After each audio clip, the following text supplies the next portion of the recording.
नमस्कार, मेरा नाम पूजा रानीवाल है और मैं saint of century high school की हिंदी की अध्यापिका हूँ। और मैं आपको पार्ट 2 नेताजी के चश्मे के बारे में बताना जा रही हूँ। अब आप ये सोच रहे होंगे आपके दिमाग में कि नेताजी का चश्मा, कौन से नेताजी का चश्मा? ये है हमारे सुभाष चंद्र बोस जी के नेताजी का चश्मे के बारे में आपसे बात करना चाह रही हूँ, आपको बताना चाह रही हूँ। हलदार साहब हर 15वें दिन कंपनी के काम के सिलसिले में कस्बे से गुजरते थे। यानी कि जो हलदार साहब थे वो कंपनी के बड़े आदमी थे, उनको काम के सिलसिले में हर 15वें दिन वहां से गुजरना पड़ता था। कस्बे का मीनिंग एक छोटा सा शहर। उसकी नजर कस्बे के बीच में रखी गई मूर्ति पर पड़ी, जो चश्मा मूर्ति पर हर बार बदला जाता था। जब हलदार साहब हर 15वें दिन शहर के कस्बे से गुजरते थे तो उनकी नजर एक मूर्ति पर पड़ती है, जो कि मूर्ति रहती है सुभाष चंद्र बोस की। जो कि सुभाष चंद्र बोस की जो मूर्ति पर चश्मा रहता है वो हर बार बदला जाता था।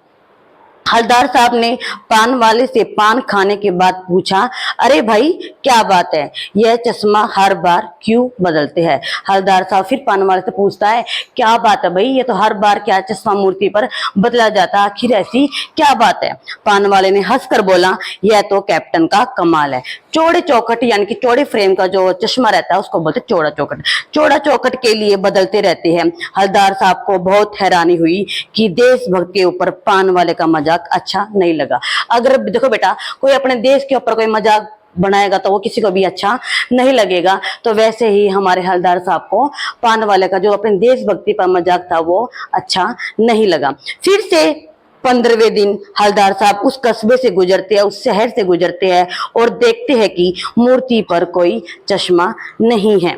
फिर हलदार साहब पान वाले से पूछते हैं कि क्यों भाई आज मूर्ति पर चश्मा नहीं है? फिर पान वाला बोलता है कि साहब मूर्ति पर चश्मा पहनाने वाला कैप्टन मर गया है। हलदार साहब चाप अपने जीप में बैठकर रवाना होते हैं और मूर्ति की तरफ देखते हैं और जोर से चीखते हैं और कूदकर मूर्ति को गले लगाकर और उसके सामने, ठीक मूर्ति के सामने अटेंशन यानी कि सावधान पोजीशन में खड़े हो जाते हैं।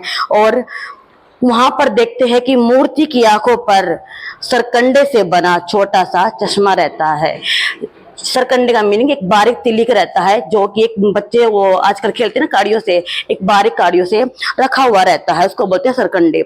उनकी आंखें भर आई और हलदार साहब की आंखें नम हो गई। ये पाठ हमें यही सिखाता है कि सबसे पहले देशभक्ति अपने दिल में उतारिए, फिर कर्तव्यों का पालन कीजिए। अपने हर एक चौराहे पर खड़े बने हर एक मूर्ति का सम्मान करना चाहिए। इसलिए बोलते हैं बेटे, ऐ मेरे वतन के लोगों, जरा याद करो कुर्बानी, जो शहीद हुए हैं उनकी, जरा आंख में भर लो पानी। धन्यवाद।